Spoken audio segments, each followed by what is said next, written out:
안녕하세요. 저는 결혼을 앞둔 30살의 예비 신부입니다.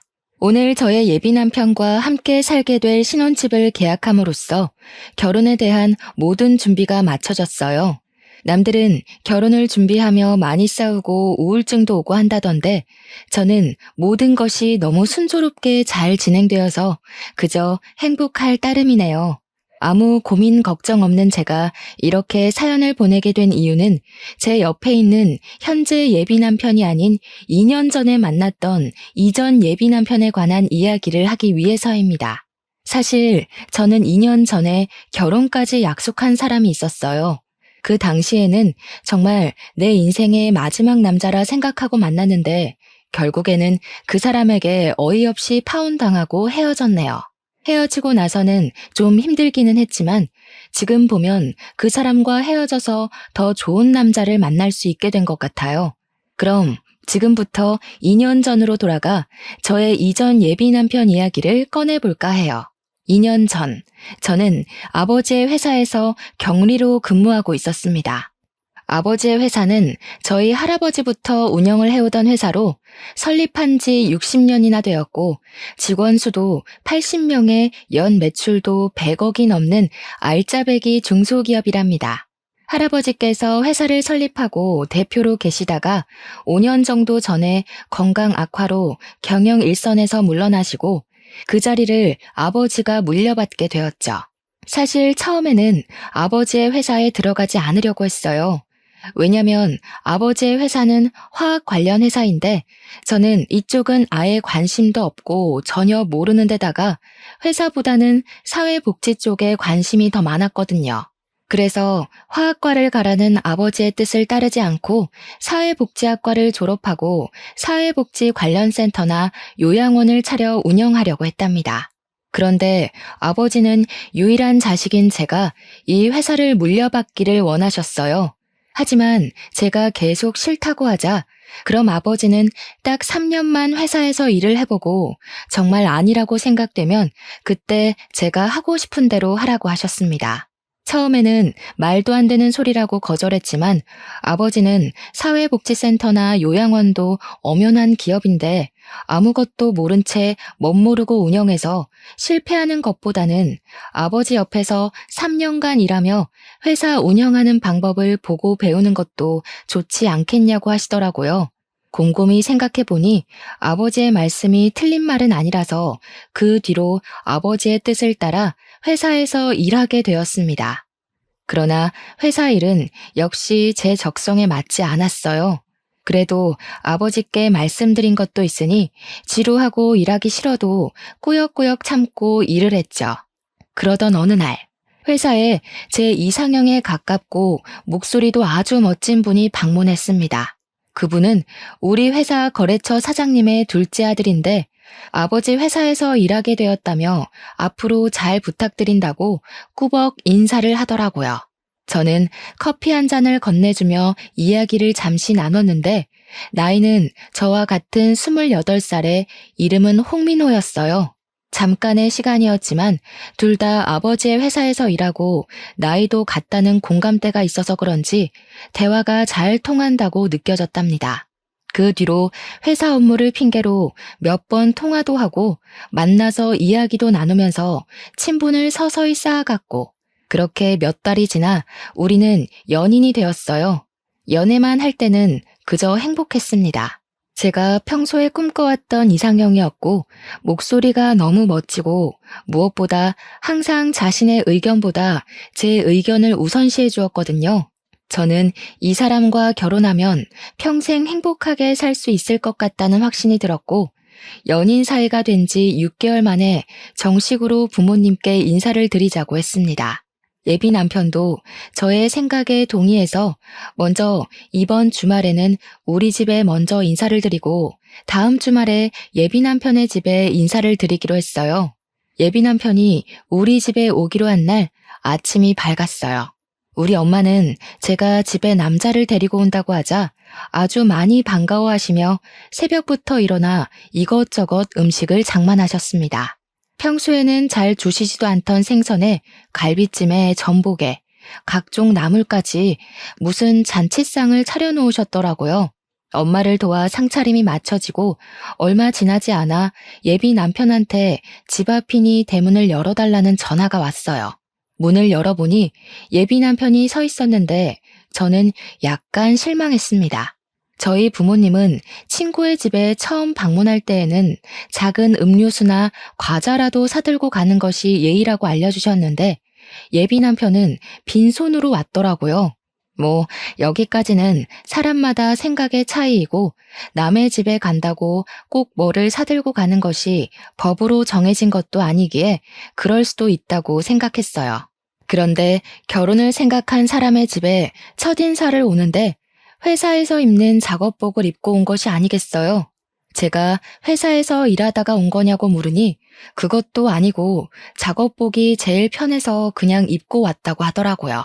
사실 우리가 그동안 만날 때마다 예비 남편은 회사에서 일하다가 와서 작업복을 그대로 입고 만났어요. 어차피 둘이서만 만나는 거고 예비 남편은 아버지의 회사를 물려받을 생각으로 회사에서 먹고 자고 생활하니 그런 부분에 대해 큰 불만은 없었습니다. 하지만 오늘은 엄연히 결혼을 염두에 두고 만나는 첫 자리인데 작업복을 입고 오는 것은 좀 아니잖아요. 게다가 일하다가 온 것도 아니고 그냥 단순히 편하다는 이유로 이렇게 왔다는 것이 저는 이해가 잘 되지 않더라고요. 부모님도 조금 당황하신 눈치였지만 일단 제가 집에 처음으로 데리고 온 남자이니 반갑게 맞이해 주셨습니다. 예비 남편은 엄마가 준비하신 음식을 아주 맛있게 먹었고 엄마는 그런 모습이 보기 좋았는지 이것저것 더 먹으라고 챙겨주시더라고요. 아버지는 거래처 사장님의 아들과 이렇게 연이 닿은 것이 신기하다며 이것도 인연이라면 인연이니 앞으로 우리 회사와 예비 남편의 회사가 서로에게 도움을 주는 좋은 관계로 남았으면 좋겠다고 하셨어요. 그리고 다음 주 제가 예비 남편의 집에 인사를 드리러 가기로 한 날이 되었습니다. 저희 부모님은 그래도 첫 방문이니 뭐라도 들고 가야 한다며 과일 바구니를 준비해 주셨어요. 옷도 그냥 편하게 청바지에 티셔츠를 입고 가려고 했는데 엄마는 첫인사인데 이렇게 입고 가는 것은 조금 아닌 것 같다며 정장 스타일의 원피스를 입고 가라고 하시더라고요. 그렇게 저는 원피스에 과일 바구니를 들고 예비 남편의 집 앞으로 가서 전화했습니다. 그런데 예비 남편이 전화를 받지 않더라고요. 2번, 3번 해도 전화를 받지 않길래 벨을 눌렀더니 예비 남편이 자다 일어난 얼굴로 잠옷을 입고 나왔어요. 오늘 분명히 인사를 드리러 간다고 어제 통화까지 했는데 지금 이 시각까지 잠을 자고 있느라 전화도 받지 못했다는 것이 좀 그렇더라고요. 어찌되었든 예비 남편을 따라 집 안으로 들어갔습니다. 저는 솔직히 지난주에 우리 엄마가 그렇게까지 차려주셨으니 거하게 한 상은 아니더라도 약간의 음식은 준비가 되어 있을 줄 알았어요. 그런데 예비 시부모님은 제가 와도 소파에 앉아서 TV를 보고 계시고 집안은 청소도 하지 않았는지 엉망진창이더라고요. 준비된 음식은 당연히 아무것도 없었고요. 김연이 맞지? 민우한테 이야기 들었어. 어머, 무슨 과일 바구니를 다 사왔어. 우리 집에 과일도 많은데. 일단 그래도 사왔으니 잘 먹을게. 주말에는 원래 쉬어야 하니까 청소도 못했어. 이해하지? 거래처 사장님 딸이라고 들었네. 이렇게 만나게 돼서 반가워요. 그럼 집 구경도 하고 잘 놀다가 가요. 나는 방에 가서 낮잠 좀 자야겠어. 저는 분명히 이 집에 결혼을 생각하고 첫인사를 온 것이었는데 부모님은 제가 그냥 친구로서 놀러 온 것으로 생각했는지 아무 준비를 하지 않으셨더라고요. 뭔가 좀 이상했지만 일단 예비 남편을 따라 집과 예비 남편의 방을 구경했어요. 저는 예비 남편의 방을 구경하다가 혹시 부모님이 오늘 인사하러 온다는 것을 모르셨냐고 물었습니다. 예비 남편은 알고 계셨는데 왜 그러냐고 하길래 저는 그래도 오늘 첫인사라서 집에서 밥이라도 같이 먹으며 이야기를 할 줄 알았다고 말했어요. 우리 집은 원래 주말에는 늦게 아침 먹어서 점심을 잘 안 먹어. 대신에 저녁을 빨리 먹지. 그리고 사실 지금 이 시각은 낮잠 시간이야. 뭐? 그러면 차라리 다른 시간으로 잡지. 왜 이 시간에 잡았어? 나는 그래도 오늘 부모님이랑 이야기도 좀 나누고 할 줄 알았는데. 에이, 그렇게 진지하게 할 얘기가 뭐가 있어? 그냥 집 구경이나 하고 간단히 인사하면 되지 뭐. 안 그래? 그냥 가볍게 만날 때는 정말 잘 맞는다고 생각한 예비 남편이었는데 진짜 제 남편이 된다면 잘 맞지 않을 것 같다는 생각이 조심스럽게 들었습니다. 일단 방에서 나와 다시 거실로 갔어요. 거실에는 여전히 예비 시어머니께서 TV를 보고 계시더라고요. 예비 남편은 예비 시어머니 옆에 앉고 저도 일어서 있기도 뭐하고 해서 예비 남편 옆에 앉았습니다. 예비 시어머니는 TV를 보다가 제가 가져온 과일 좀 먹어보자며 예비 남편에게 과일을 깎을 칼과 접시를 가져오라고 했어요. 예비 남편이 주방에서 칼과 접시를 챙겨오자 예비 시어머니가 저에게 칼과 접시를 넘기며 과일 좀 깎아보라고 하고 다시 TV를 보시는 게 아니겠어요? 솔직히 저는 아직 손님이고 오늘 처음 보는데 대뜸 과일을 깎으라고 시키시니 너무 당황스럽더라고요. 하지만 과일 깎는 것이 어려운 일이 아니니 그냥 과일 바구니 안에서 사과와 배를 가져와 깎았어요. 연희야, 껍질이 너무 두껍네. 껍질을 얇게 깎아야지. 너 회사 일하느라 살림은 하나도 해보지 않았구나? 티가 너무 난다. 결혼하기 전에 과일 깎는 법부터 배워와. 알겠니? 예비 시어머니는 제가 깎아둔 껍질을 들고 너무 두껍게 깎았다고 타박하며 과일을 드시기 시작했어요. 예비 남편은 예비 시어머니의 그런 말을 듣고도 아무 말도 하지 않고 과일을 혼자 집어먹더라고요. 솔직히 우리 집에서는 예비 남편 온다고 상다리 휘어지게 잔치상을 차려 대접했는데 여기서는 물 한 잔도 받아먹지 못하고 이렇게 과일이나 깎고 있으며 타박까지 듣는 것이 화가 났어요.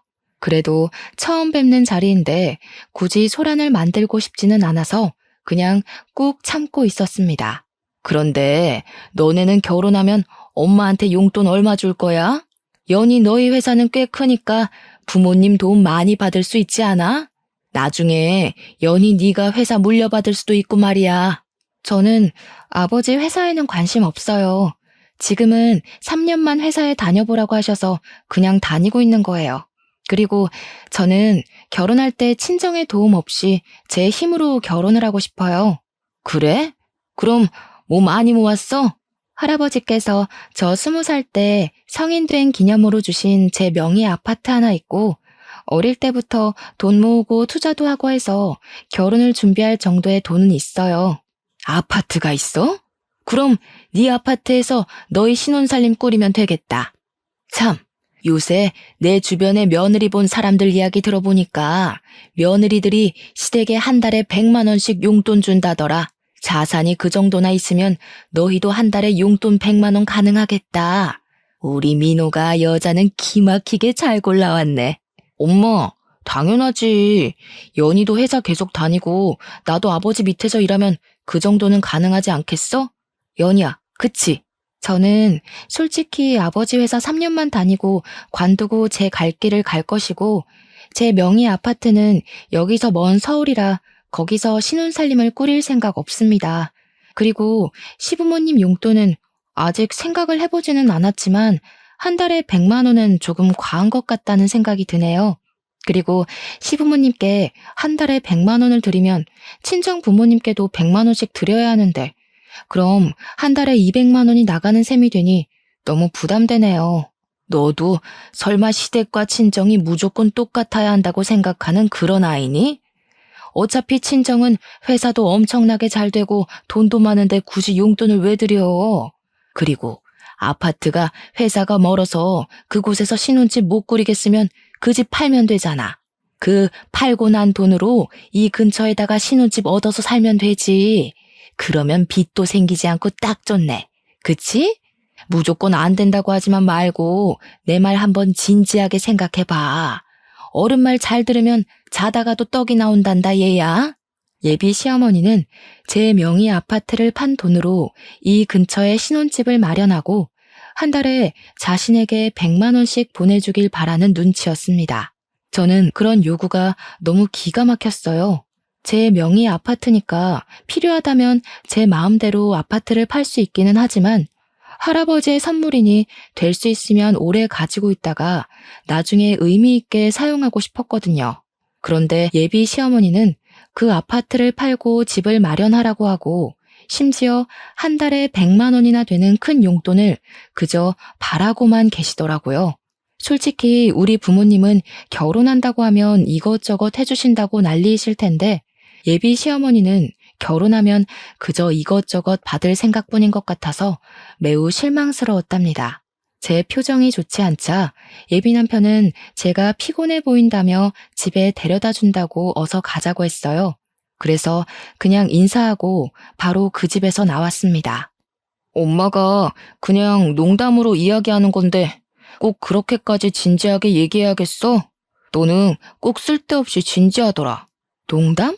내 명의로 된 아파트를 팔아서 신혼집을 마련하고 한 달에 100만 원이나 용돈을 바라시는 게 농담이야?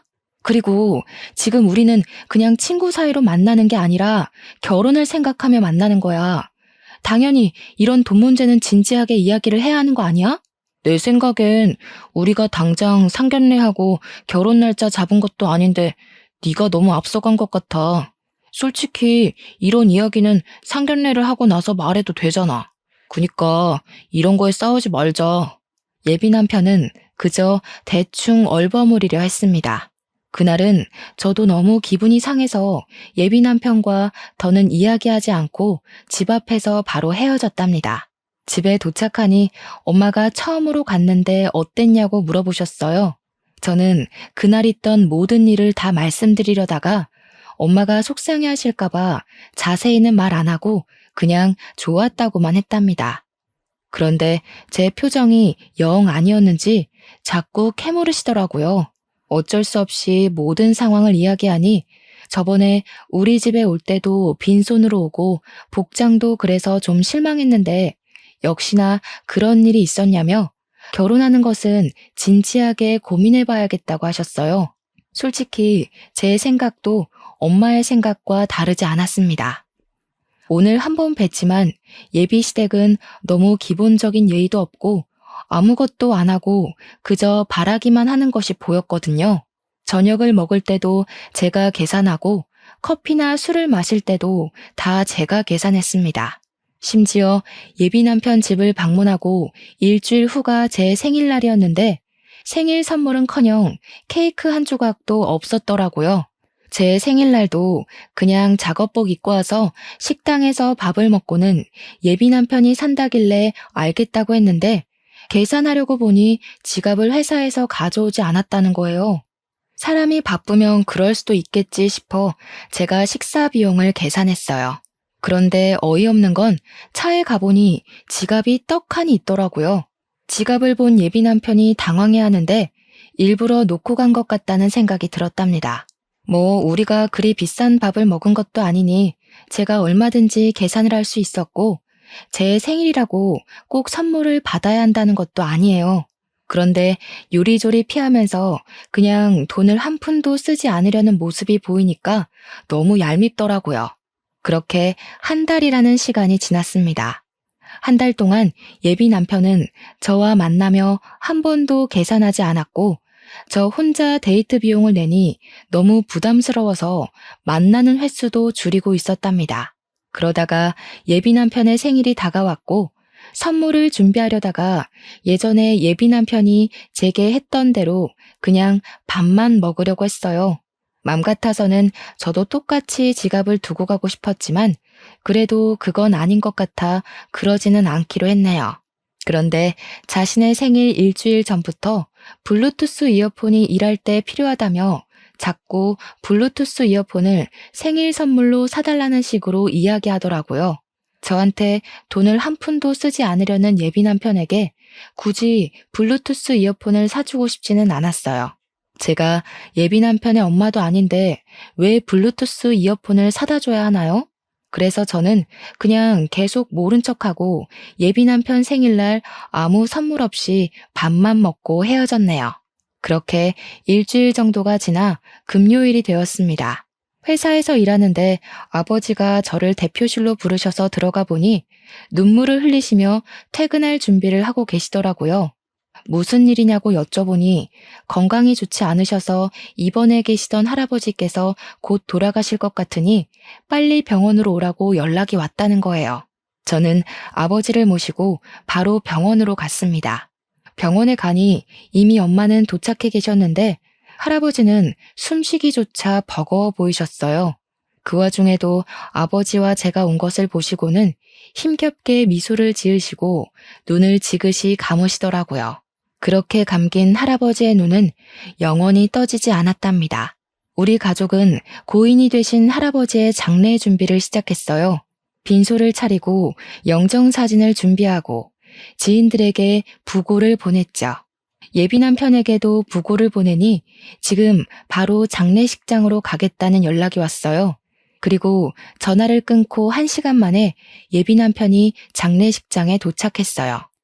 예비 남편은 먼저 할아버지께 인사를 드리고 나서 우리 가족을 돕다가 늦은 밤이 되어서야 집으로 돌아갔네요. 저는 할아버지가 돌아가셨다는 소식을 듣자마자 바로 달려와서 도와준 예비 남편에게 너무 고마웠어요. 사실 그 전까지만 해도 예비 남편에게 많이 서운했었지만 그런 감정이 모두 다 사라지고 그저 고맙고 또 고마울 따름이었습니다.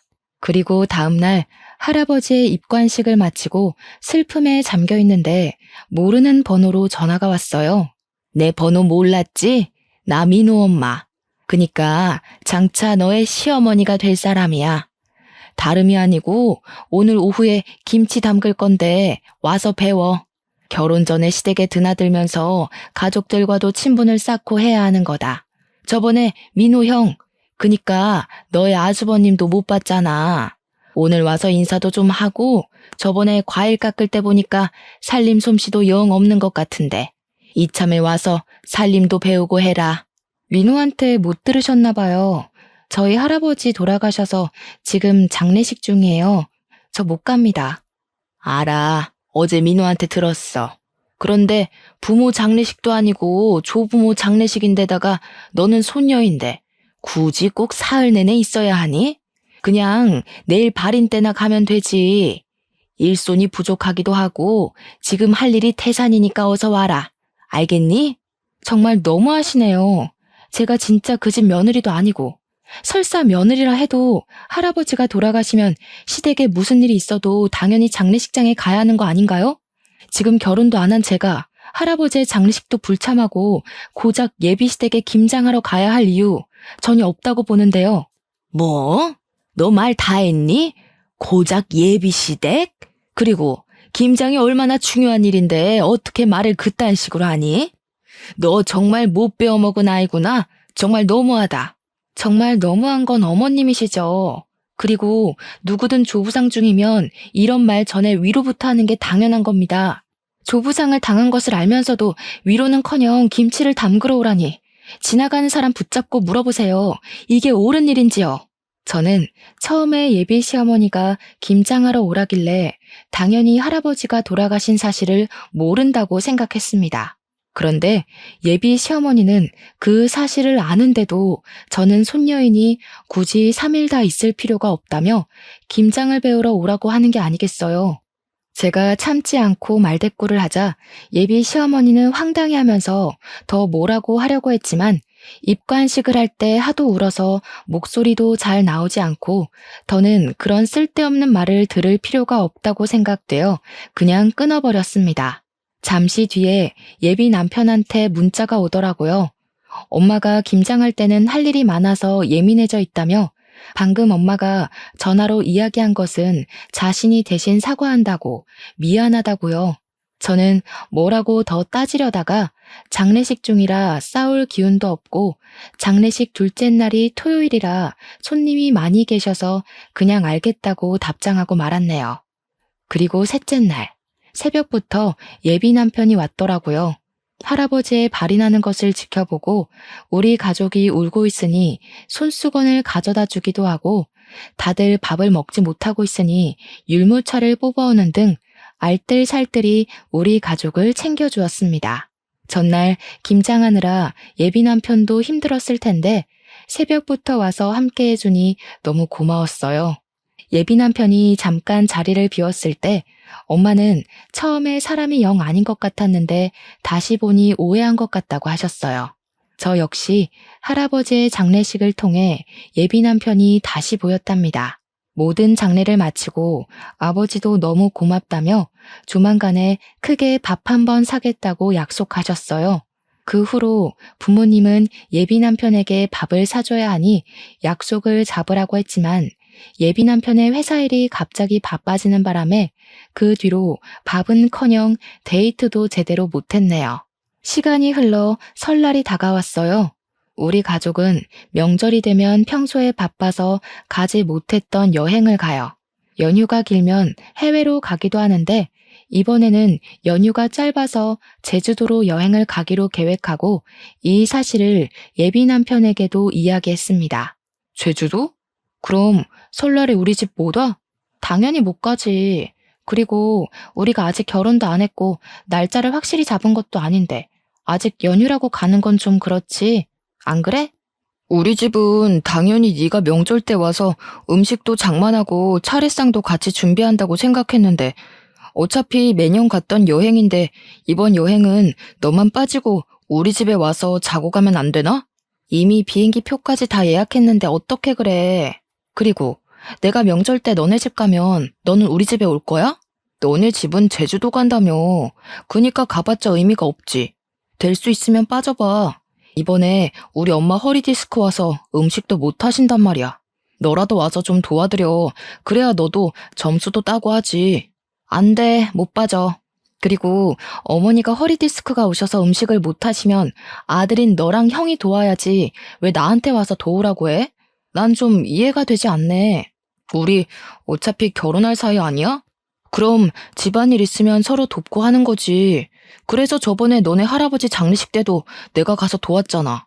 그럼 너도 당연히 한 번은 도와야 하는 거 아니야? 그래. 네가 할아버지 장례식 때 와서 옆에서 챙겨준 거는 너무 고맙게 생각하고 있어. 그 부분은 네가 시간적 여유가 있을 때 크게 밥 한 번 살게. 그런데 아무리 그래도 아직 결혼식 날짜도 잡지 않았고 상견례도 하지 않았는데 명절이라고 가서 음식 장만하는 건 아직은 아닌 것 같아. 예전에 너 말 맞다 나 상견례하고 결혼 날짜 잡은 것도 아닌데 네가 너무 앞서간 것 같아. 거참 말 섭섭하게 하네. 그럼 나랑 뭐 결혼 안 하겠다는 거야? 그게 아니고 아직 결혼한 것도 아니고 상견례도 안 한 이 마당에 벌써 너네 집에 가서 며느리 노릇을 하는 건 아닌 것 같다고. 어차피 결혼하면 앞으로는 친정에서 이렇게 시간 보내지도 못할 텐데 결혼 전엔 우리 가족끼리 시간을 보내는 편이 더 좋을 것 같아. 일단 너의 뜻이 뭔지 알았어. 그럼 엄마한테는 그냥 여행을 간다는 말 안 하고 친척 집에 간다고 할게. 왜 굳이 그렇게 거짓말해? 그냥 여행을 간다고 해. 내가 뭐 친구들이랑 가겠다는 것도 아니고 매년 해왔던 것처럼 가족끼리 여행 가겠다는데 꼭 그게 그렇게 잘못된 거야? 매년 해왔다 해도 그렇지. 예비 며느리가 시댁에 와서 일은 하지 않고 여행을 간다는데 그걸 반길 시부모가 어딨겠어? 글쎄, 나는 굳이 거짓말을 왜 해야 하는지 잘 모르겠네. 난 솔직히 이런 거로 우리가 다투는 것도 이해가 안 가. 그리고 예비 며느리? 우리가 뭐 결혼식 날짜라도 잡았니? 상견례라도 했어? 저와 예비 남편은 서로의 생각을 전혀 이해하지 못했어요. 그렇게 시간이 흘러 설 연휴가 시작되어 우리는 계획대로 제주도로 떠났습니다. 제주도 숙소에 도착해서 짐을 풀고 있는데 예비 시어머니한테 전화가 왔어요. 나다. 너 가족끼리 제주도 갔다며? 결혼을 생각하면 당연히 시댁에 와서 살림도 배우고 같이 음식 장만도 하고 어른들께 인사도 해야 하는 거 아니냐? 저번에 김장 때는 할아버지 돌아가셨다고 못 온다더니 이번에는 명절인데도 여행을 간다고 못 와? 이게 말이나 되는 소리니? 이번에는 너도 있으니 음식도 많이 하려고 재료도 많이 준비했는데 이 모든 것을 나 혼자 해야 한다니 정말 막막하구나. 제가 민호한테도 이야기했는데 저는 사실 상견례도 하지 않은 제가 굳이 명절이라고 시댁에 가서 음식을 해야 한다는 게 도무지 이해가 되지 않네요. 그리고 음식 장만할 사람이 필요하면 그 집에 아버지도 계시고 아들도 2명이나 있는데 넷이서 오손도손하게 앉아서 하면 되지. 꼭 제가 필요한가요? 무슨 제가 조리사도 아니고 말이에요. 이게 말이면 다인 줄 아나? 너네 부모가 그따위로 가르쳤니? 예비 시어머니가 버럭 소리를 지르는데 그 소리가 얼마나 큰지 옆에 있던 엄마가 다 듣고 모든 상황을 알게 되었답니다. 엄마는 예비 시어머니의 이런 황당한 요구에 화가 단단히 나셔서 저의 핸드폰을 뺏고 스피커로 어머니와 통화를 하셨어요. 저 연희 엄마 되는 사람입니다. 연희 아직 결혼도 하지 않았는데 김장이 웬 말이며 명절이라고 오라는 건 무슨 경우예요? 막말로 대개 아드님이 결혼 전부터 우리 집에 불려오면 좋겠습니까? 예비 며느리도 엄연히 며느리입니다. 앞으로 우리 집에 사람이 될 텐데 와서 살림도 배우고 가풍도 배우고 해야지요. 그리고 사위랑 며느리는 달라요. 며느리는 시댁에 뼈를 묻어야 하는 사람이에요. 사위는 백년손님, 며느리는 출가외인도 모르세요? 무슨 조선시대에서 오셨어요? 지금 시대가 어느 시대인데 아직도 출가외인 타령이세요. 우리 집 귀한 딸 연희 그런 집으로 시집 못 보냅니다.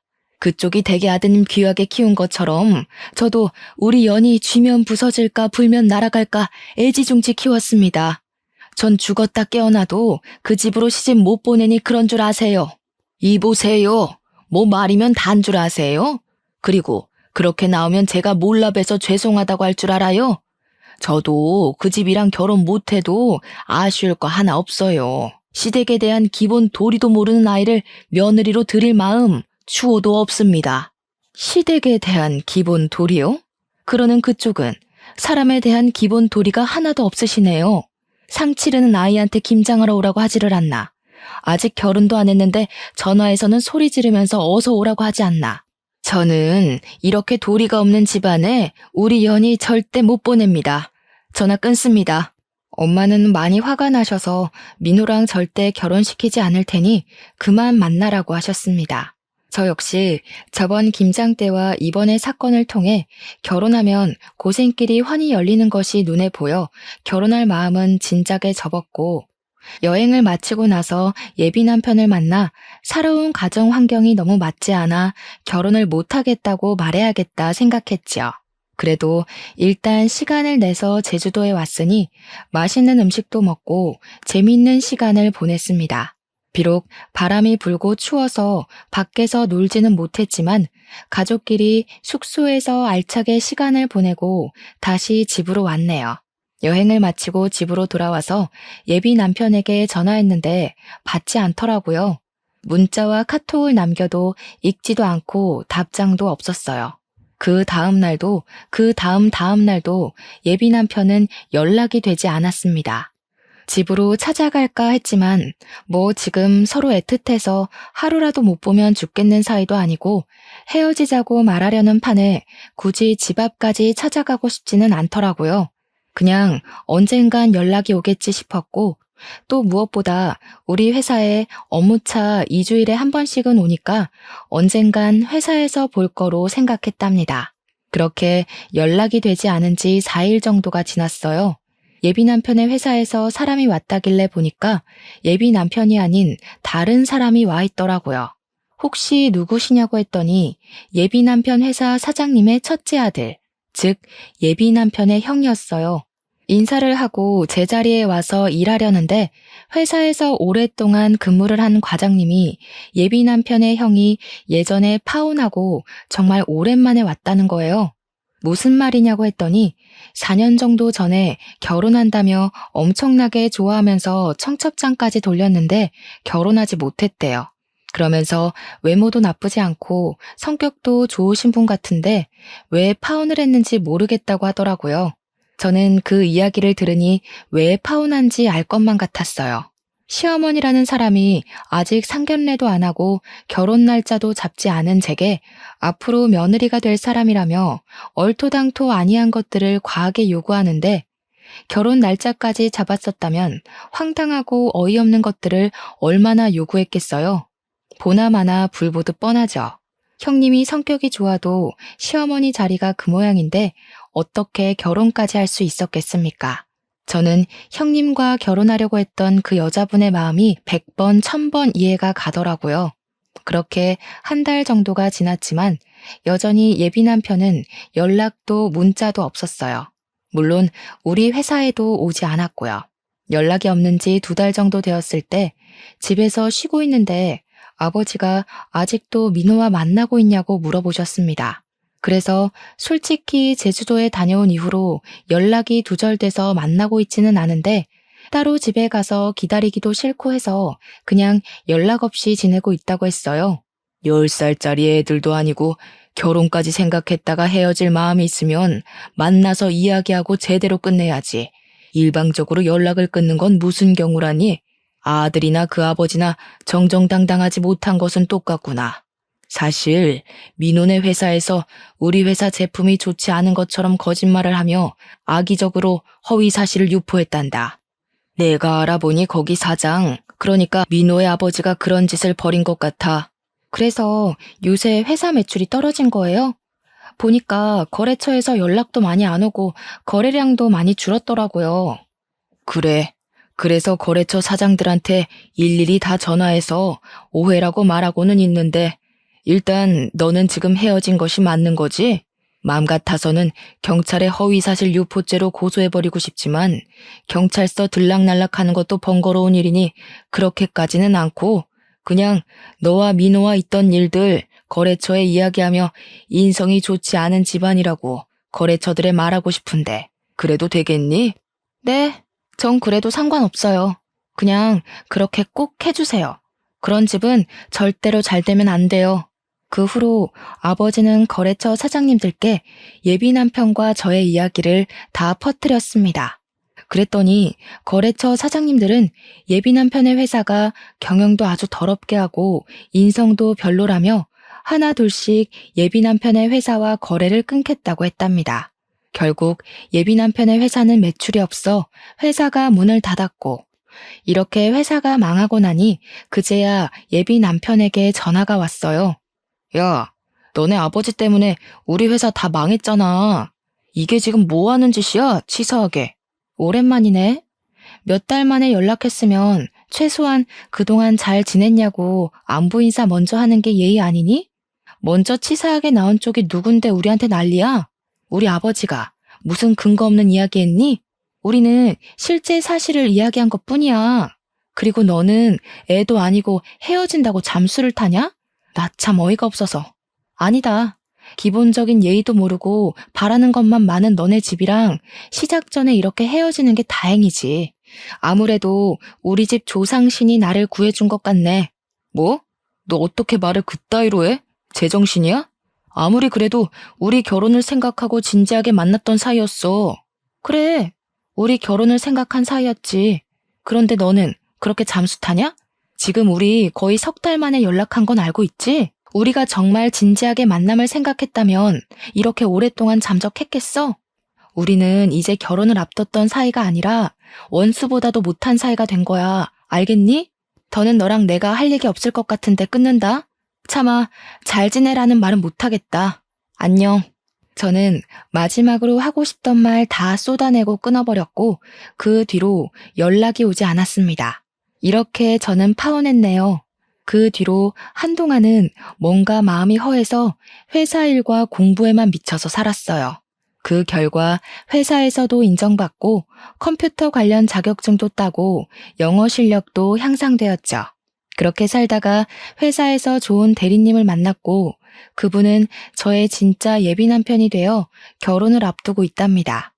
물론 파혼을 한 저의 사연도 다 말했는데 제 상황을 누구보다 안타까워했고 이해해 주었어요. 게다가 제 진짜 시부모님이 되실 분들은 너무 인자하시고 집에 방문하면 하나라도 더 챙겨주시려고 하세요. 정말 저를 딸처럼 생각하시는 것이 눈에 보여서 너무 감사한 마음으로 행복하게 결혼 준비를 하고 있답니다. 연애와 관련된 말 중에 똥차가 가고 벤츠가 온다라는 말 있죠? 아마 한 번쯤은 다들 들어보셨을 텐데 저는 사실 이 말을 싫어했어요.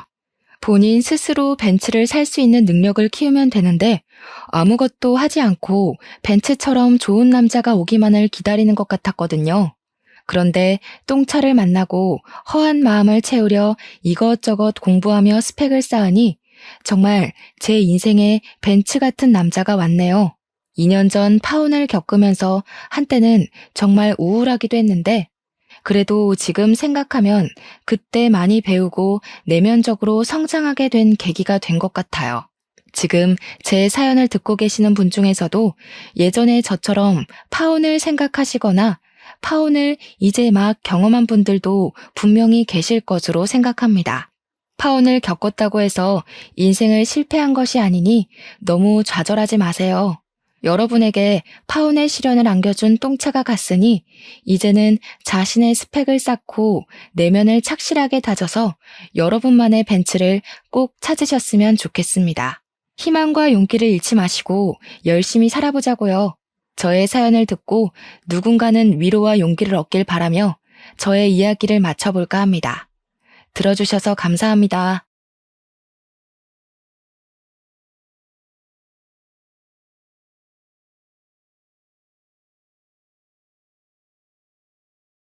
안녕하세요. 30대 후반의 아들 둘을 키우고 있는 돌싱입니다. 제 이혼 이야기는 지옥이 천국이 되는 경험이었습니다. 절체절명의 순간 제 생명의 은인인 여자를 만나 인생 펴게 된 제 이야기를 들은 친구가 사연을 보내보라고 하여 이렇게 시청자분들께 제 인생 이야기를 하게 됐네요. 가끔 이 일을 떠올리면 통쾌하다는 생각도 들기에 다른 분들께도 그런 시원함을 안겨드리고 싶었거든요. 10년을 넘게 혼인 생활을 잘 유지해오던 제가 이혼을 하게 된 계기는 바로 한 통의 전화였습니다. 이상하게도 모르는 전화번호는 받지 않는데 그날 걸려온 전화는 남편의 전화번호 뒷자리와 같아서 혹시나 친척인가 싶어 전화를 받게 되었습니다. 여보세요? 안녕하세요. 혹시 김상우 씨 아내 되시나요? 네, 제가 김상우 씨 아내 되는 사람입니다만 누구시죠? 혹시 지금 시간 되시면 댁 바로 앞에 있는 2층 카페에 와주시겠어요? 그 사람에 대해 해드릴 말이 있거든요. 이상하다는 생각에 나가지 않으려는 저를 잡은 건 그 여자의 뒷말 때문이었습니다. 안 오시면 후회하실지도 몰라요. 그럼 다행인지 불행인지 그날따라 집에는 아무도 없었습니다. 그리고 집안일이 빨리 끝났거든요. 전화가 너무 신경 쓰여 결국 그녀가 알려준 카페로 급히 발걸음을 옮겼습니다. 저를 한눈에 알아보고 제게 아는 척하는 그 여자는 참으로 예뻤습니다. 탐스럽고 사랑스러운 얼굴에 머리카락에 윤기가 흘렀습니다. 게다가 세련된 화장과 옷이 그 좋은 몸매에 딱 맞아서 같은 여자가 보아도 무척 예쁘더군요. 저는 이렇게 화사한 여자가 왜 저를 찾았나 싶어 의아했습니다. 처음에는 보험회사나 카드 영업사원인 줄 알았거든요. 정말로 그런 이야기를 하려고 부른 사람이라고 생각도 못했으니까요. 오늘은 집에 사람이 없나 봐요. 바로 나오셨네요. 좀 기다려야 할 줄 알았는데. 네, 집안 사람들 다 일이 있어서. 그런데 어쩐 일로 저를 보자고 하셨어요? 혹시 그이에게 무슨 일이라도 생긴 건가요? 아니에요. 그런 건 아니고. 사실 제가 지금 김상우 씨와 친밀하게 만나고 있는 사람이거든요. 네? 친밀하게 만나고 있다니 그게 무슨... 제가 그 사람 숨겨둔 애인이라고요. 사랑하는 사이. 그러니까 그쪽에서 그 사람이랑 이혼해 주시지 않겠어요? 저는 갑자기 들이닥쳐 폭탄 같은 말을 터뜨리는 여자를 그저 멀뚱히 쳐다만 볼 뿐이었습니다. 그만큼 그날의 그 일은 너무도 뜬금없는 현실감이 느껴지지 않는 말이었습니다. 남편의 불륜에 대해 이렇게 알게 되리라고는 상상도 못한 저는 그녀의 어이없는 제안에 대답을 잇지 못했습니다. 그리고 두 사람이 얼마나 사랑하는지에 대한 그녀의 말을 들을 때마다 분노와 화, 억울함 등이 뒤섞여 저의 감정을 잠식해 나갔습니다. 그러나 이내 뒤죽박죽이었던 제 머릿속은 환히 밝아왔습니다. 지금 제 상황에서 그녀의 말은 도리어 반가운 말이라는 걸 깨달았거든요. 살았다. 내 생명의 은인이 여기 있다. 그 기쁜 마음을 듬뿍 담아 저는 여유로운 미소로 상간녀에게 시원하게 말해줬습니다. 네, 이혼해드릴게요. 두 사람 꼭 결혼하세요. 제 말에 벙찐 상간녀의 얼굴이 아직도 기억에 고스란히 남아있습니다. 제가 이렇게 웃으며 두 사람의 사랑을 응원하게 된 원인은 10년 전으로 거슬러 올라갑니다. 지금처럼 합가를 한 게 아니라 당시에는 분가 상태였고 그때는 시부가 살아계셨습니다. 다만 시어머니는 시부의 간병으로 항상 집에 매여 있으셨고 무슨 이유에서인지 밝은 성격의 어머님은 시부의 수발을 들 때만큼은 항상 표정이 어두웠습니다. 그 모습이 애초로워 저는 어머님께 잘하려 무척 애를 썼습니다. 남편은 삼형제 중에 맏이었는데 셋이나 되는 며느리 중에 저를 가장 반기셨습니다. 손이 귀한 집안의 시집와 옷 같은 아들을 둘이나 낳은 것도 그 이유 중에 하나였지만 그것이 전부인 것은 아니었습니다. 어머, 어서 와라, 아가. 이렇게 일찍 안 와도 되는데. 그래도 이렇게 일찍 와서 준비를 도맡아 해줘서 너무 고맙구나. 정말 나한테 일이 잘하는 건 너뿐이야. 별 말씀을요. 빨리 해놓고 저도 어머님이랑 수다 떨면서 시간 보내는 게 좋은걸요. 어휴, 세상에. 너는 말도 이렇게 예쁘게 하고 마음씨도 착해. 둘째는 어제 전화 와서는 바빠서 못 내려올 것 같다고 하더구나. 셋째도 며느리가 몸이 안 좋다고 늦겠다고 하던데 어째서 꼭 명절 제사 때만 몸이 안 좋고 바쁜 건지 원. 어머님, 제가 있잖아요. 걱정 마세요. 그래, 네가 있으니 내가 버티고 살아. 뭐 먹고 싶은 거 있니? 오늘은 내가 다 사줄 테니까 걱정 말고 이야기해. 이 집안의 시집온 이상 맏며느리로서 지켜야 할 것은 확실히 지키겠다는 제 각오가 어머님의 마음에 쏙 들었던 것 같습니다. 게다가 시부 간병에 적적하고 삭막한 시간을 보내는 시모와 도란도란 세상 사는 이야기를 나누며 정말 모녀보다 더 가까이 지냈으니까요. 어머님은 그런 저를 항상 고맙다며 표현해 주셨죠. 특히 동서들이 방문했을 때도 어머님은 제 얼굴만 보면 환하게 웃으셨습니다.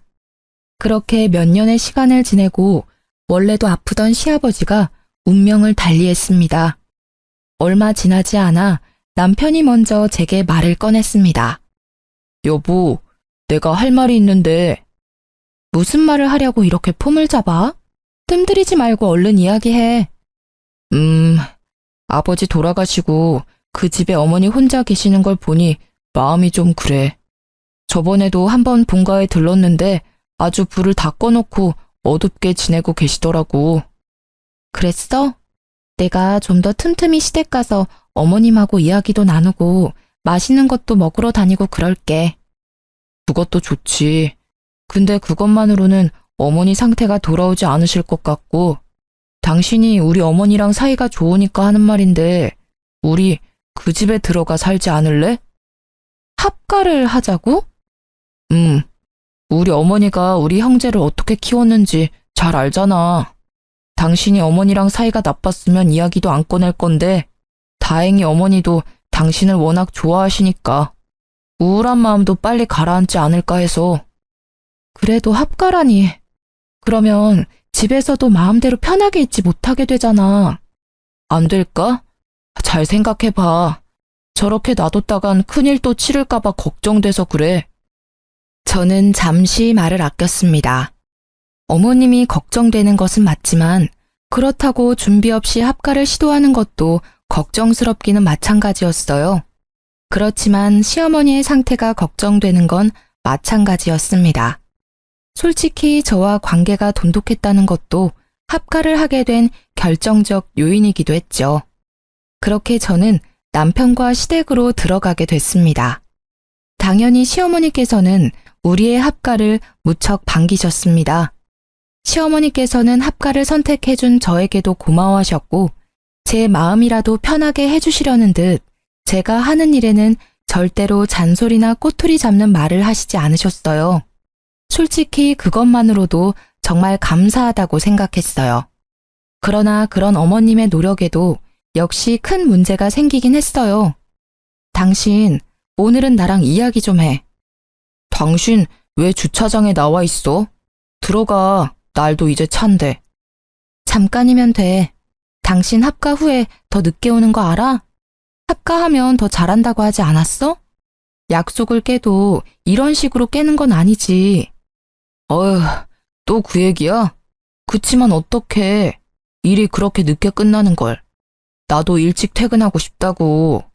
집에 와서 시원한 맥주나 마시면서 쉬고 싶어 하는 거 당신도 잘 알잖아. 그래도 이렇게 매번 늦는 법이 어딨어. 당신도 집에 와서 애들도 좀 보고 어머님하고 이야기도 하고 해야 할 거 아니야. 매번 왜 나한테 다 미루는데. 우리 애가 둘이야. 내가 꼬박꼬박 정시 퇴근하면 아들 둘 뒷바라지가 가능할 것 같아? 안 돼. 절대로 안 돼. 야근이라도 해야 수당이 붙어서 좀 넉넉하게 살 수 있을 거 아니야. 애들 맛있는 것도 사주고 미래에 하고 싶은 것도 마음껏 시켜줘야지. 그거야 그렇지만 그래도 너무하잖아. 육아도 힘들어. 당신은 대수롭게 생각하지 않지만 아침에 일어나서 잘 때까지 쉬지도 못하고 일한다고. 돌아서면 밥해야 하고 장도 내가 봐야 하고 애들 등하원도 내가 시키잖아.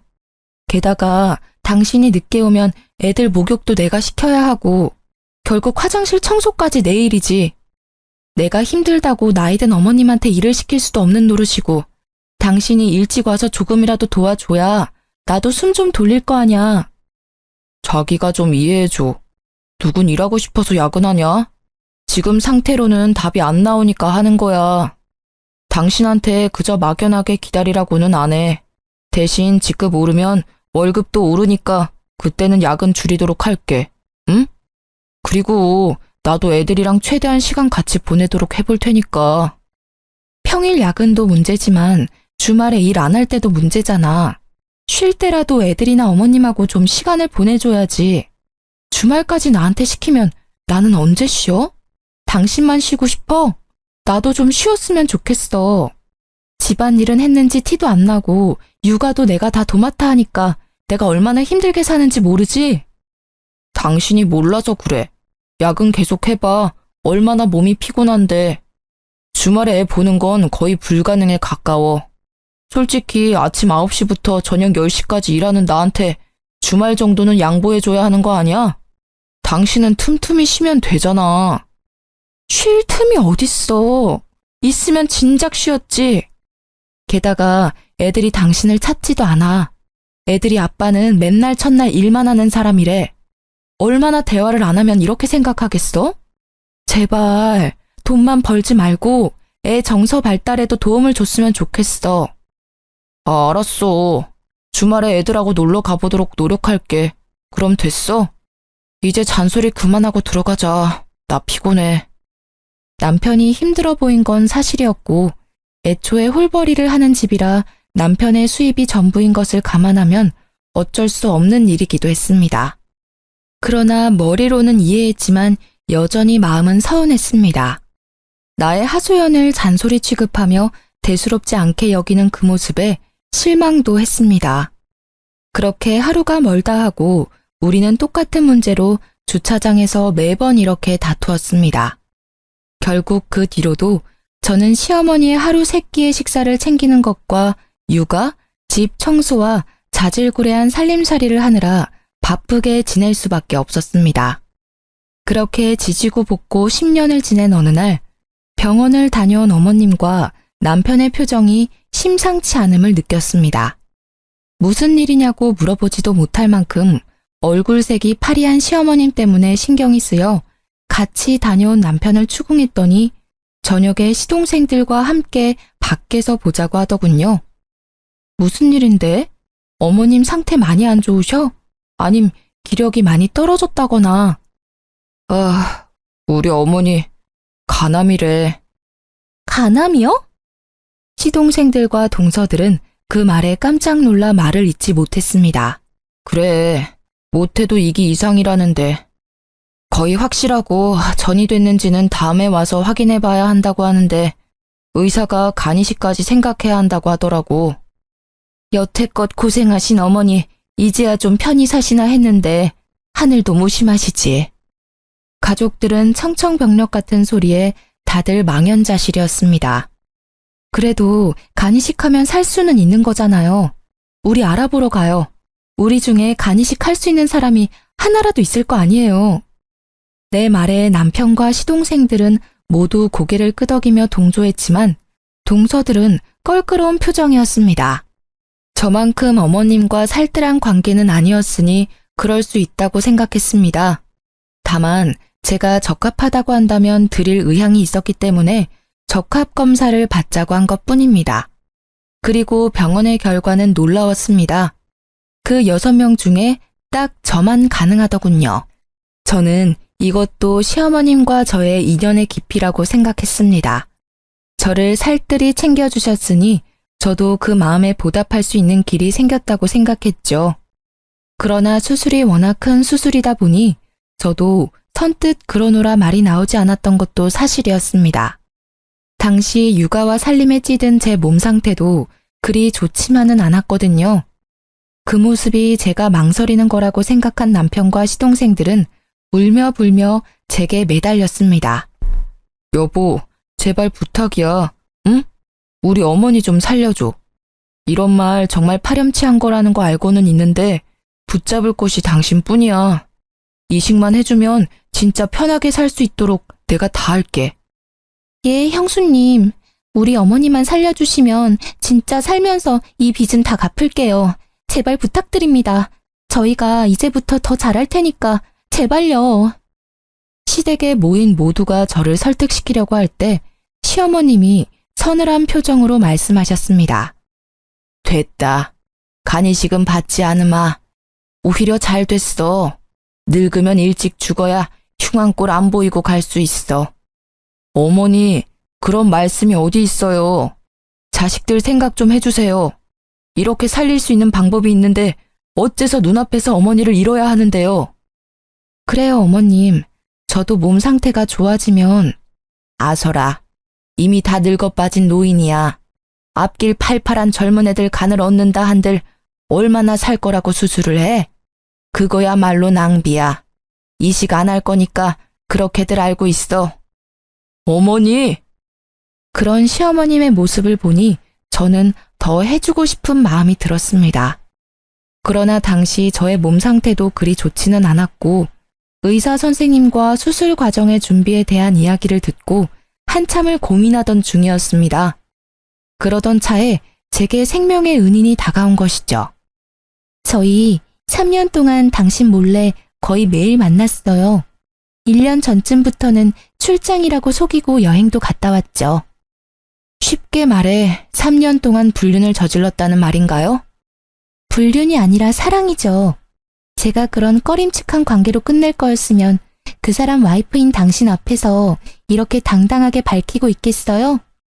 그래서 당신의 마음이 사랑이기 때문에 둘은 사랑을 나누었다고 말하고 싶은 건가요? 그런데 어쩌죠? 세상에서는 당신들의 관계를 불륜이라고 불러요. 그리고 당신은 그 사람의 애인이 아니라 상간녀고요. 그러니까 그게 싫어서 이렇게 제가 온 거잖아요.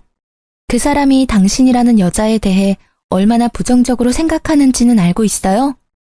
잔소리 많고 꾸밀 생각조차 없는 아줌마라고 이야기하면서 아침에 눈을 뜨면 보고 싶지 않다고도 했었죠.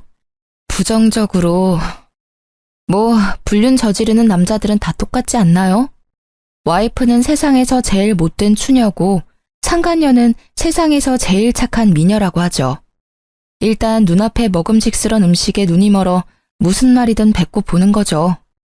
그런데 왜 당신이 와서 이야기해요?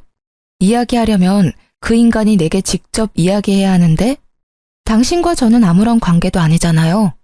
저와 법적으로 얽혀있는 건 그 남자고 당신은 남인데 그 법적 관계를 깨고 제가 그 관계를 가져가고 싶어서 그렇죠. 저도 이 관계 청산하고 그 사람과 진심으로 새 출발하고 싶어서 이렇게까지 한 거예요. 그이는 다정하기도 하지만 워낙 우유부단해서 그런 말을 직접 못하잖아요. 하고 싶은데 못하고 있는 걸 보고 제가 하러 온 거예요. 당당해 보이지만 사람들 없을 때 몰래 불러낸 거 보면 남편한테 들키고 싶지 않아서 그런 것 같은데. 왜요? 그 사람이 그냥 연애만 하자고 해요? 그래도 다행이네요. 언젠가 마누라랑 이혼하고 당신이랑 살 거라는 허황된 공수표를 날리지는 않은 것 같아서. 맞아요. 솔직히 말하면 와이프한테 들키지 않고 계속 연애만 하자고 해서 열받아서 직접 몰래 왔어요. 이봐요. 저희요. 3년을 몸을 맞댔어요. 저는요. 이제 제 것을 남과 나누고 싶지 않아요.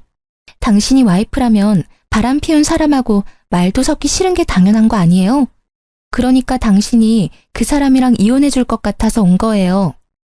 냉정하게 맞받아치고 있었지만 이미 제 머릿속은 분노와 화로 가득했습니다. 아들 둘을 키우랴 시모 수발 들랴 이제껏 나 자신에게 소홀했던 그 대가를 치룬 것만 같았습니다. 게다가 마누라를 합가까지 시켜놓고 자신은 늦게까지 젊은 여자와 바람이나 히히덕거리고 있었다는 것을 떠올리기만 해도 부하가 치밀어 올랐어요. 분노로 벌벌 떨리는 손을 그 상간녀에게 들키지 않으려 꽉 쥐고 있었습니다. 그러고 보니 몇 년 전에는 거의 없었던 출장이 요 1년간 잦았다는 것이 떠올랐습니다. 가만히 생각해보면 징조는 여럿 있었습니다. 언제나 외모와 옷에 신경 썼고 영수증이나 신용카드 내역도 철저히 숨겼죠. 저는 그 능글맞은 남편의 얼굴이 떠올랐습니다. 그리고 시어머니에게 간이식을 해줄 생각도 아예 싹 사라졌습니다. 나를 배신한 남편을 생각하니 어머님께 간을 이식해주고 싶지 않았어요. 저는 상간녀의 말을 들으며 마음을 정했습니다. 이혼하기로. 네, 이혼해드릴게요. 두 사람 꼭 결혼하세요. 정말요? 진짜 이혼해주는 거예요? 네, 그러니 걱정 마세요. 당신 말대로 저도 그런 남자 얼굴 맞대며 살고 싶은 마음 추워도 없거든요. 말이 통하는 사람이라 다행이네요. 역시 제가 나서야 일이 해결되네요. 네, 그치만 두 분은 제 혼인 파탄에 책임이 있으시니까 내일 저는 이혼 전문 변호사를 찾아갈 거예요. 법적 관계를 거의 반강제로 청산당하게 생겼으니 그 정도는 이해해 주실 거죠? 그럼요. 걱정 마세요.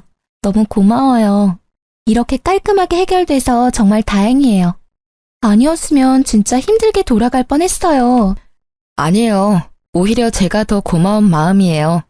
이렇게 직접 와서 알려주고 결단 내리게 해주셔서 고마워요.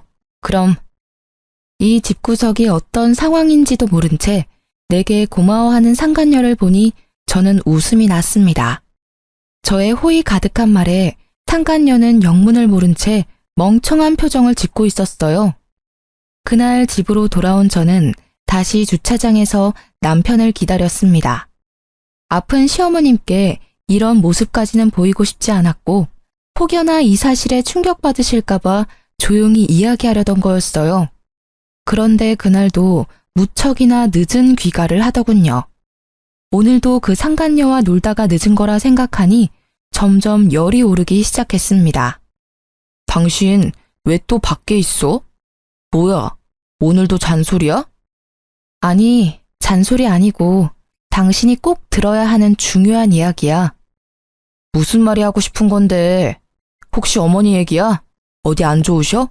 그래서 어머니 없는 데서 말하는 거야? 아니, 지금 할 이야기가 어머님 건강에 안 좋을까봐 밖에서 얘기하려고. 뭔데 이렇게 뜸을 들여? 별거 아닌 이야기라면 그냥 집에서 하자. 나 피곤해.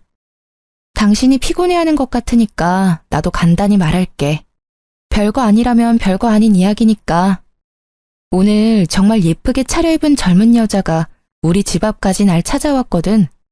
그 사람이 글쎄 대뜸 나더러 당신이랑 사랑하는 사이라고 하더라고. 어때? 별거 아닌 이야기지?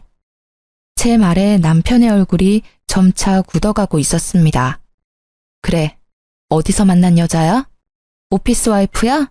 아님 인터넷으로 만난 사람? 그것도 아니면 설마 술집 여자는 아니겠지. 근데 정말 비참하더라. 그렇게 예쁜 여자 앞에서 화장도 제대로 하지 않고 집안일에 육아에 찌든 내 모습이 창가에 비치는데 정말 죽고 싶을 정도였어. 내가 왜 당신 때문에 이런 거지 같은 기분을 느껴야 하지? 곧 남편이 허둥대며 말했습니다. 잠깐만. 당신 쓸데없는 오해하면 안 돼. 그 여자 아무것도 아닌 사이야. 나는 떳떳하다고. 아무것도 아닌 여자치고는 너무 당당하던데 당신이 이런 이야기 절대 못 꺼낸다고 자기가 직접 와서 하는 거라고 했어. 나더러 당신이랑 이혼해줬으면 좋겠다고 하더라고. 요즘 참 대단한 세상이야. 상간녀가 직접 와서 조강지처에게 그것도 시어른 모시는 와이프 얼굴 맞대며 그런 이야기를 꺼내다니. 그 여자가 진짜 그렇게 말했어? 맹세코 나는 그런 말 한 적 없어. 그냥 몰래 만나자고만 했지. 엔조이였어. 그 여자도 곧 정리하려고 했어. 정말이야. 웃기시네. 당신 야근이랑 출장이 잦아질 때부터 예상했어야 했어. 그런데도 내가 당신을 믿었던 건 아픈 어머님이 계신데 설마 바람을 피웠을까? 그 효심을 믿었기 때문이거든. 지금 생각해보니 너란 사람이 상식적인 인간이라 믿은 내가 참 바보였네? 여보, 미안해. 근데 진짜로 이것만은 알아줘. 걔는 그냥 잠깐, 진짜 아주 잠깐 재미로 사귄 거야. 알잖아. 살다 보면 이런저런 해프닝이 생기는 것처럼 그런 사소한 해프닝인 거지.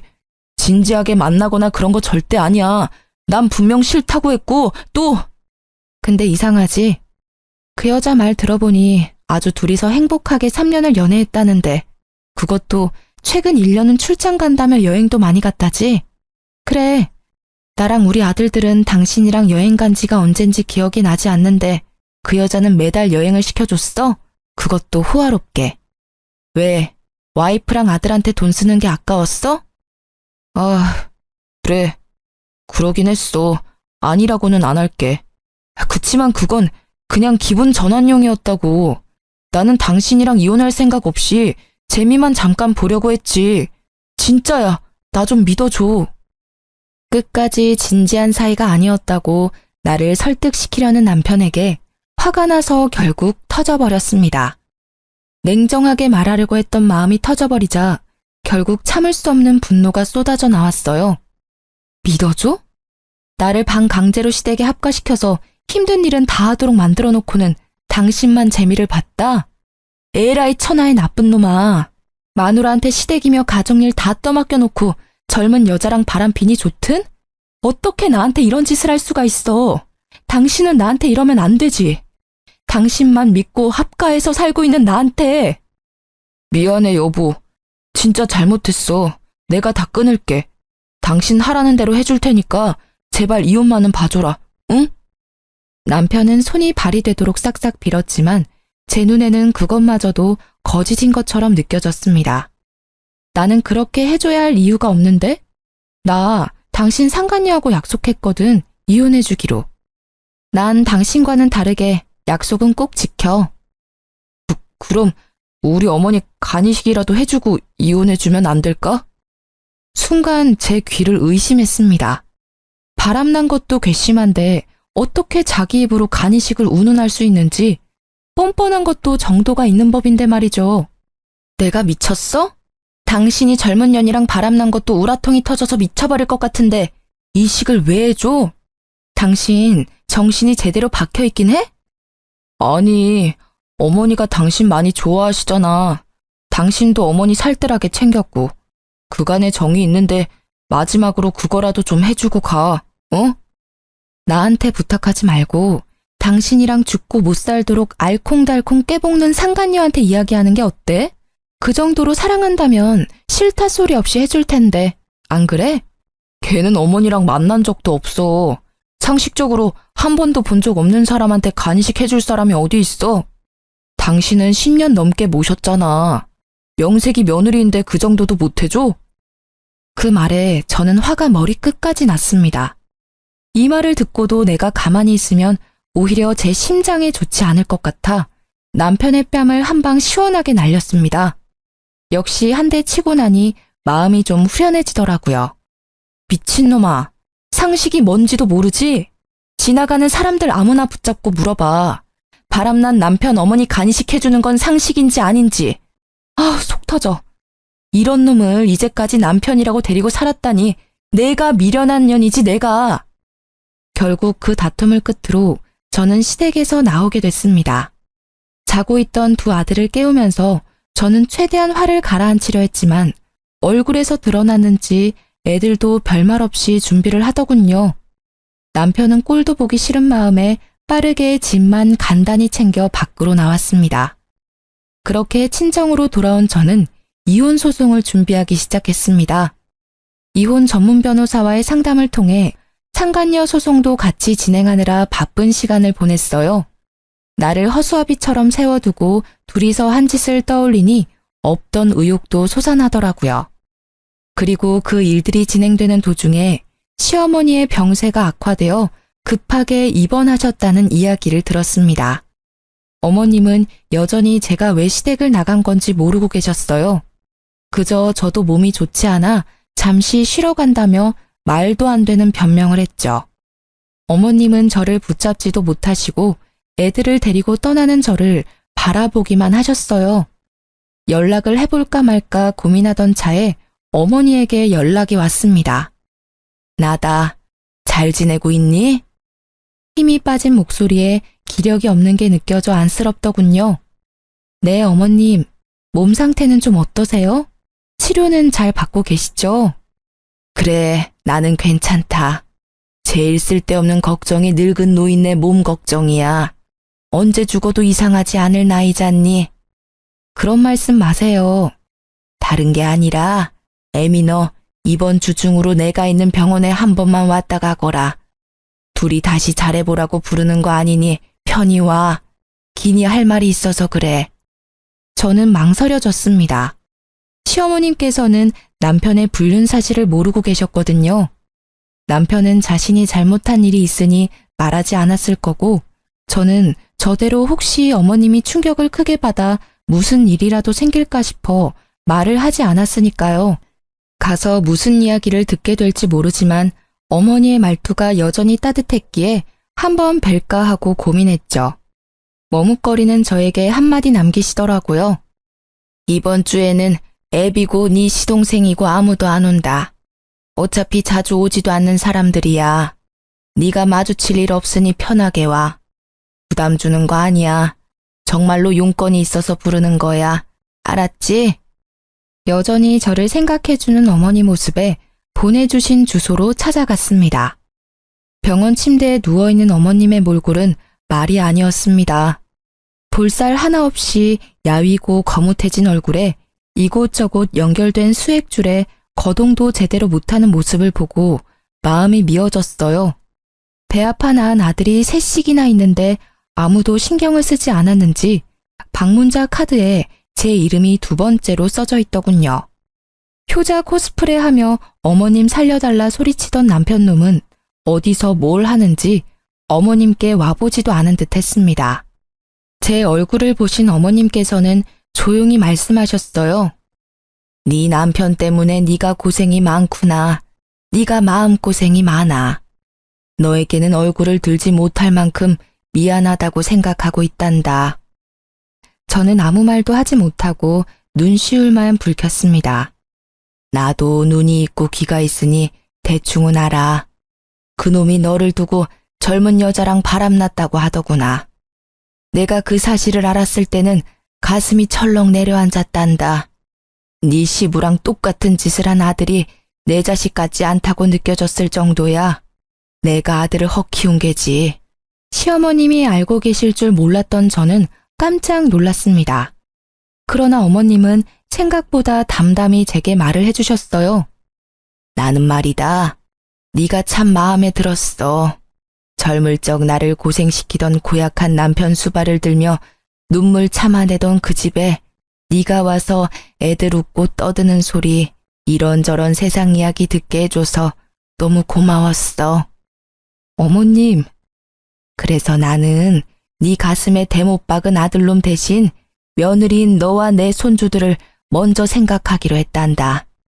내가 살던 그 집 네 앞으로 명의 이전해 줄 테니 그리 알고 있어. 네? 안 돼요, 어머님. 제가 그 집을 왜 받아요? 어머님 집이시잖아요. 그리고 저는 그걸 받을 자격도 없어요. 잔말 말고 받어. 너도 알다시피 나는 오래 못 가.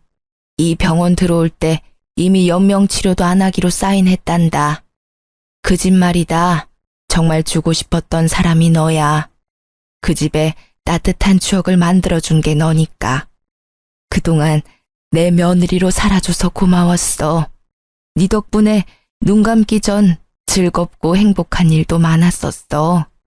그리고 내가 너한테 집 줬다는 이야기는 아무한테도 하지 마라. 죽기 전에 시끄러워지는 건 싫구나. 저는 결국 어머님의 뜻대로 남편 몰래 40평대의 시댁집을 받게 되었습니다. 혹시나 모를 문제에 변호사를 대동해 공증도 받았습니다. 어머님은 혹여 새 아들들이 따지고 나올 것을 대비해 유서에도 명백히 작성해 남기셨어요. 사기네 뭐네 이상한 말할 것 같으면 변호사에게 맡겨놓은 유서를 보여주라 하시면서요. 이제 가봐. 내 할 이야기는 끝이다. 2번 다시 여기 찾아오지 마라. 그 집을 받으며 이래도 되는가 싶은 마음이었지만 어머님은 그 뒤 아무런 이야기도 듣지 않겠다는 듯 눈을 감아버리셔서 인사를 하고 나왔어요. 그게 마지막 인사였습니다. 시모께서는 그 뒤로 3달간 독한 약을 이기지 못하고 결국 돌아가셨습니다. 부고 문자를 보았을 때는 마음 한켠이 쓰렸습니다. 이혼 소송 중이라도 장례식장은 가는 게 예의에 맞을 것 같아 조문을 갔는데요. 아이고 어머니, 이렇게 가시면 저는 어떻게 합니까? 이식도 받지 않고 이렇게 가버리시면 남은 자식들 어찌 살라고. 제 가슴도 이렇게 억장이 무너지는데 어머니. 장례식장에 들어서자마자 들리는 남편의 목소리에 저는 욕 한 바가지 나올 뻔한 걸 겨우 참았어요. 시모께서 병원에 있을 때는 찾아와 보지도 않고 상간녀랑 놀러나 다니던 논팽이 같은 남편이 이제 와서 자식이랍시고 펑펑 우는 모습이라니 웃기지도 않았어요. 조문 온 사람들에게는 효자로 비춰지고 싶은 욕망 가득한 두 눈이 남편을 대변해주고 있었죠. 그 꼴을 보는 게 싫었던 저는 빠르게 조문을 마치고 시댁으로 다시 돌아왔습니다. 어머님이 입원해 있던 동안 상간녀가 이 집에서 살았었는지 상간녀의 짐도 엄청나게 많더군요. 이제 제 집이 된 시댁에서 남편이 들어오기를 기다렸던 저는 도어락 열리는 소리에 거실에서 남편을 맞이했습니다. 남편의 옆구리에는 그 상간녀가 딱 붙어 있더군요. 시모가 없다고 이렇게 바로 상간녀를 데리고 오다니. 남편은 제가 거실에 있는 걸 보더니 깜짝 놀란 듯 했습니다. 당신이 왜 여기에 있어? 어차피 이혼 소송 중인데 짐 싸고 당장 나갈 줄 알았더니. 아니지, 짐 싸고 당장 나가야 되는 게 맞지. 역시나 남편은 모르고 있었습니다. 이 집이 누구의 소유가 되었는지. 저는 당일 떼어놓은 등기부등본을 척하니 보여주었습니다. 처음에는 그게 뭔지 몰라 멀뚱멀뚱 읽고 있던 그가 갑자기 손을 덜덜 떨며 재차 확인하기 시작했습니다. 이제 알겠어? 이 집 내 거야. 그러니까 너희 2사람이 당장 나가야 될 것 같은데? 왜? 이 집이 왜 당신 앞으로 되어 있어? 내가 받는 게 당연한데. 아, 뭐야? 당신 대체 뭔데? 우리 어머니한테 뭘 어떻게 했길래 어머니가 당신한테 집까지 준 거야? 그러게나 말야. 내가 뭘 해서 어머님이 내게 집을 남기셨을까? 당신이 잘 좀 생각해봐. 일단 이 집에서 나가. 알았지? 야, 너 설마 우리 엄마 협박했어? 아님 시어머니 상대로 사기쳤냐? 정당하게 합법적으로 시어머님 통해서 전달받은 건데 못하면 어머님 담당했던 변호사님께 찾아가봐. 명함 줄게. 당당한 제 말에 뒷목 잡는 남편과 옆에서 눈알만 열심히 굴리는 상간녀의 모습을 보며 곧장 이삿짐 센터에 전화를 했습니다. 여기요. 용달차 하나 보내주세요. 짐 그렇게 많지는 않거든요. 최대한 빨리 와주세요. 상간녀가 저와 제 아들들 짐만 고스란히 모아 창고방에 처박아 놓았길래 저는 그 짐을 제외한 남편과 상간녀의 짐을 모조리 용달에 실어달라고 했습니다. 남편이 믿고 있던 재산이 그 집뿐이었는데 그 집이 제 것이 되었으니 상간녀는 두 번 다시 볼 일 없다는 듯 짐을 챙겨 나가려고 하더군요. 야, 너 어디 가? 야, 너 설마 내 돈 보고 붙어 있었어? 이 꽃뱀 같은 년이? 그럼 오빠 어딜 봐서 나 같은 여자가 붙어 있었겠어? 이 집이 오빠 명의도 아닌데 내가 붙어 있을 필요 없잖아. 서로 주고받는 심플한 사이인데 그 정도는 당연한 거 아니야? 뭐? 뚫린 입이라고 함부로 이야기하지? 언제는 나 좋다며, 내가 전부라며. 네가 와이프한테 이혼하라고 해놓고 너 혼자 빠지겠다. 내가 시키지도 않은 일을 만들어서 분란만 만든 건 너야. 너도 책임질 건 져야 할 거 아냐. 왜 네가 싸지는 일을 내가 수습해야 하는데? 그거야 오빠 생각이지. 게다가 오빠가 이렇게 멍청한지 몰랐었거든. 난 돈 없는 오빠한테는 관심 없어. 오빠가 뭐가 대단해? 몇 푼 되지도 않은 월급에 얼굴이 잘생겼기를 해, 다정하기를 해. 거기다가 봐. 내가 오빠 생각해서 와이프랑 이혼하게 만들어놨는데 두 눈 뜨고도 집까지 홀랑 뺏기고. 너 말 다 했어? 저와 용달 기사들이 보는 앞에서 두 사람의 추접스러운 대화는 그렇게 몇십 분 동안 이어졌습니다. 정말 수준 떨어지는 사람들끼리 똑같은 짓 하는 걸 보니 코미디가 따로 없었네요. 결국 남편은 상간녀와 함께 제 집에서 쫓겨났습니다. 어디로 간 건지는 모르겠지만 두 사람이 함께가 아니라는 것만은 확실했어요. 집 하나 없다고 찢어지는 두 사람을 보며 사랑이네 뭐네 했던 상간녀의 말이 생각나더라고요. 그 여자에게는 남편이 물려받았을 집이 사랑의 대상이었겠죠. 그렇게 저는 남편과의 이혼 소송에서 승소하게 되었습니다. 당연하다고 생각해요. 상간녀를 데리고 시댁에 온 것도 그렇고 그 상간녀가 와이프인 나를 찾아와 이혼을 종용하기까지 했으니 말이죠. 그럼에도 소송까지 간 남편이 대단한 건지 모자란 건지 모르겠네요. 아, 물론 상간녀한테는 손쉽게 위자료를 받아냈죠. 요즘 애들 참 시원시원하더라고요. 소장을 받자마자 돈이 입금되더라고요. 그런데 남편은 거기에서 끝나지 않았어요. 여보, 애들은 좀 보여줘. 어떻게 엄마가 돼서 애들한테 아빠를 없애버릴 수 있어? 당신 정말 잔인한 사람이야, 어? 당신 진짜 열받는 소리만 골라서 하는 재주가 있네? 애들 어려서 아빠 찾을 때 당신 뭐라고 했는지 기억 안 나지? 아빠 바빠, 아빠 피곤해, 아빠 힘들어. 매번 이 말만 하면서 도망갔던 건 애들을 위해서 한 일이었니? 내가 잔인해? 미안한데 이미 애들 어렸을 때부터 아빠 자리는 한참 비어 있었거든? 그때는 나도 피곤했어. 지금은 또 다르잖아. 나는 애들한테 잘할 자신이 있고 또 친아빠니까 애들을 볼 권리도 있어. 애들이 보고 싶으면 밖에서 봐. 이 집으로 기어들어오지 말고. 밖에서 보고 맛있는 거 사주고 같이 즐겁게 놀다가 집에 보내주면 되잖아. 애들이 집에서 노는 걸 더 좋아하잖아. 어릴 때도 보니까 집안에 붙어서 놀던데. 언제적 얘기를 하는 거야? 허튼 소리 그만하고 이제 내 집에 발도 디디지 마. 한 번만 더 찾아와서 난동 부리면 바로 경찰 부를 거야. 전 남편은 그제야 자신이 한 짓이 후회가 되는지 눈물을 질질 흘리기 시작하더라고요. 동정표를 사려는 작전은 제게 통하지 않는다는 걸 모르는지 이렇게 끈덕지게 집으로 들어오려던 이유가 무엇인지 나중에 알고는 웃었어요. 알고 보니 회사에서 불륜을 저질러 이혼소송 당한 게 소문이 파다하게 났다더군요. 누가 소문낸 건지는 모르겠지만 그 길로 전 남편은 직원들에게 왕따 당하다가 결국은 스스로 사표를 냈다고 해요. 직장도 잃고 아내와 자식도 잃고 그렇게 애정하는 상간녀까지 잃은 전 남편이 뭐 하나라도 건져보려고 내 집에 온 거였어요. 최근에는 퇴사하고 일이 없어 배달기사로 벌어먹고 산다고 하더군요. 앞으로는 제발 저한테 피해를 주지 않았으면 하거든요. 이렇게 긴 글을 쓰다 보니 진짜 그 상간녀의 연락이 없었다면 제가 어떤 꼴을 당했을지 상상도 가지 않네요. 그 상간녀가 제게는 정말로 은인이나 다름없어요. 이렇게 제 이혼 이야기는 끝이 났네요. 조강지처를 벌이려던 나쁜 남편의 말로를 보시니 속이 시원하시죠? 어디 가서 이야기하기 힘든 말이지만 이렇게라도 털어놓으니 제 마음도 한결 편안해졌어요.